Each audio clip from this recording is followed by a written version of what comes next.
महाभारत का युद्ध केवल एक युद्ध नहीं था, बल्कि यह धर्म और अधर्म के बीच होने वाली सबसे बड़ी परीक्षा थी। कुरुक्षेत्र की उस विशाल युद्ध भूमि में जहां एक ओर पांडव खड़े थे और दूसरी ओर कौरव, वहां केवल शस्त्रों का संघर्ष नहीं होने वाला था, बल्कि यह सत्य और असत्य के बीच निर्णायक लड़ाई थी। उसी युद्ध भूमि में एक ऐसा क्षण आया जिसने मानव इतिहास की दिशा बदल दी। जब महान योद्धा अर्जुन अपने ही रिश्तेदारों, गुरु द्रोणाचार्य, पितामह भीष्म और अपने मित्रों को अपने सामने युद्ध के लिए खड़ा देखता है, तो उसका हृदय कांप उठता है। उसके हाथ से गांडीव धनुष छूटने लगता है, शरीर शिथिल हो जाता है और मन भ्रमित हो उठता है। वह श्री कृष्ण से कहता है कि वह यह युद्ध नहीं लड़ सकता, क्योंकि अपने ही लोगों को मारकर उसे कोई सुख नहीं मिलेगा। अर्जुन की यह स्थिति केवल उसकी नहीं थी, बल्कि यह हर उस इंसान की स्थिति है जो जीवन में कठिन निर्णयों के सामने खड़ा होता है और सही गलत के बीच उलझ जाता है। उसी समय श्री कृष्ण मुस्कुराते हैं और अर्जुन को वह ज्ञान देना शुरू करते हैं जो आज भी हर इंसान के जीवन को दिशा देने में सक्षम है। श्री कृष्ण अर्जुन से कहते हैं कि जिस शरीर को वह देख रहा है वह नश्वर है। यह शरीर एक दिन नष्ट हो जाएगा, लेकिन आत्मा कभी नहीं मरती। आत्मा अजर और अमर है, वह न जन्म लेती है और न ही मरती है। जैसे मनुष्य पुराने कपड़े छोड़कर नए कपड़े पहनता है, वैसे ही आत्मा पुराने शरीर को छोड़कर नया शरीर धारण करती है। इसलिए मृत्यु का शोक करना अज्ञानता है। कृष्ण अर्जुन को समझाते हैं कि उसका जन्म एक क्षत्रिय के रूप में हुआ है और उसका कर्तव्य धर्म की रक्षा करना है। यदि वह अपने कर्तव्य से पीछे हटता है तो यह अधर्म होगा। जीवन में हर व्यक्ति का एक कर्तव्य होता है और उस कर्तव्य को निभाना ही उसका धर्म है। जब हम अपने कर्तव्य से भागते हैं तो हम अपने जीवन के उद्देश्य से दूर हो जाते हैं। इसलिए हमें परिस्थिति कैसी भी हो, अपने कर्तव्य का पालन करना चाहिए। इसके बाद श्री कृष्ण अर्जुन को कर्म का महत्व समझाते हैं। वे कहते हैं कि मनुष्य का अधिकार केवल कर्म करने में है, उसके फल में नहीं। इसका अर्थ यह है कि हमें अपने कार्य को पूरी लगन और ईमानदारी से करना चाहिए, लेकिन उसके परिणाम की चिंता नहीं करनी चाहिए, क्योंकि परिणाम हमारे नियंत्रण में नहीं होता, वह केवल ईश्वर के हाथ में होता है। जब हम फल की चिंता करते हैं तो हमारा मन विचलित हो जाता है और हम अपने कार्य पर ध्यान नहीं दे पाते। श्री कृष्ण मन के स्वभाव को भी समझाते हैं।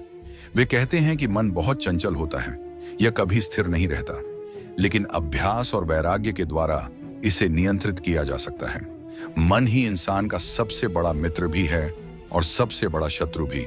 यदि हम अपने मन को नियंत्रित कर लेते हैं तो हम जीवन में कुछ भी प्राप्त कर सकते हैं, लेकिन यदि मन हमारे नियंत्रण में नहीं है तो यह हमें गलत रास्ते पर ले जा सकता है।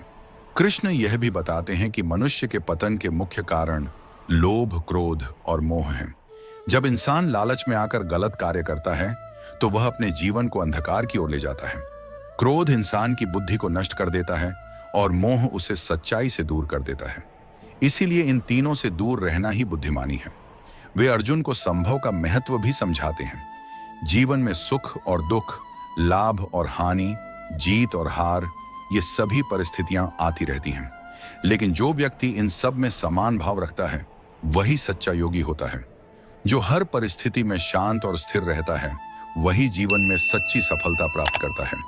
श्री कृष्ण कहते हैं कि योग का अर्थ केवल ध्यान लगाना या साधना करना नहीं है, बल्कि अपने कर्तव्य को पूरी निष्ठा और समर्पण के साथ करना ही सच्चा योग है। श्री कृष्ण अर्जुन को यह भी बताते हैं कि भगवान पर विश्वास रखना बहुत आवश्यक है। जो व्यक्ति सच्चे मन से भगवान पर विश्वास करता है उसे कभी डरने की जरूरत नहीं होती। भगवान हमेशा अपने भक्तों का साथ देते हैं और उन्हें सही मार्ग दिखाते हैं। जब हम अपने जीवन की कठिनाइयों में भगवान को याद करते हैं तो हमें एक अद्भुत शक्ति का अनुभव होता है जो हमें आगे बढ़ने के लिए प्रेरित करती है। कृष्ण ज्ञान के महत्व को भी समझाते हैं। वे कहते हैं कि ज्ञान सबसे पवित्र है और ज्ञान से ही अज्ञानता का अंधकार समाप्त होता है। जब इंसान ज्ञान प्राप्त करता है तो वह सही और गलत के बीच अंतर समझने लगता है। ज्ञान केवल पुस्तकों से ही नहीं बल्कि अनुभव से भी प्राप्त होता है। इसलिए हमें हमेशा सीखते रहना चाहिए और अपने ज्ञान को बढ़ाते रहना चाहिए। वे अहंकार के बारे में भी अर्जुन को चेतावनी देते हैं। अहंकार इंसान को अंधा बना देता है और उसे सच्चाई देखने से रोकता है। जो व्यक्ति अहंकार को छोड़ देता है वही सच्ची शांति और आनंद प्राप्त करता है। श्री कृष्ण यह भी बताते हैं कि सच्ची भक्ति क्या होती है। वे कहते हैं कि जो व्यक्ति सच्चे मन, प्रेम और श्रद्धा से भगवान को याद करता है, वही सच्चा भक्त होता है। भक्ति केवल बाहरी दिखावे से नहीं होती, बल्कि यह दिल से जुड़ी होती है। कृष्ण समय के महत्व को भी समझाते हैं। वे कहते हैं कि समय सबसे शक्तिशाली है और समय के सामने सब कुछ बदल जाता है। इसलिए हमें समय का सही उपयोग करना चाहिए। जो समय को समझता है वही जीवन में आगे बढ़ता है। महाभारत का यह युद्ध हमें यह सिखाता है कि जीवन भी एक युद्ध के समान है, जहां हमें हर दिन चुनौतियों का सामना करना पड़ता है। लेकिन जो व्यक्ति सत्य और धर्म के मार्ग पर चलता है, अंत में जीत उसी की होती है। अर्जुन का डर भी एक सामान्य इंसान के डर की तरह था, लेकिन श्री कृष्ण ने उसे समझाया कि डर केवल मन का भ्रम है। जब हम अपने डर का सामना करते हैं, तभी हम उसे जीत सकते हैं। अंत में श्री कृष्ण अर्जुन को यह समझाते हैं कि उसे अपने आप पर विश्वास रखना चाहिए। इंसान खुद का सबसे बड़ा मित्र भी होता है और सबसे बड़ा दुश्मन भी। यदि वह खुद पर विश्वास करता है तो कोई भी उसे आगे बढ़ने से नहीं रोक सकता। श्री कृष्ण के इन उपदेशों को सुनकर अर्जुन का भ्रम दूर हो जाता है, उसका मन स्थिर हो जाता है और वह युद्ध के लिए तैयार हो जाता है। महाभारत का यह उपदेश केवल अर्जुन के लिए नहीं था, बल्कि यह हर उस इंसान के लिए है जो जीवन में किसी भी तरह की परेशानी या भ्रम का सामना कर रहा है। आज भी जब हम अपने जीवन में कठिनाइयों से घिर जाते हैं, तो श्री कृष्ण के ये वचन हमें सही मार्ग दिखाते हैं।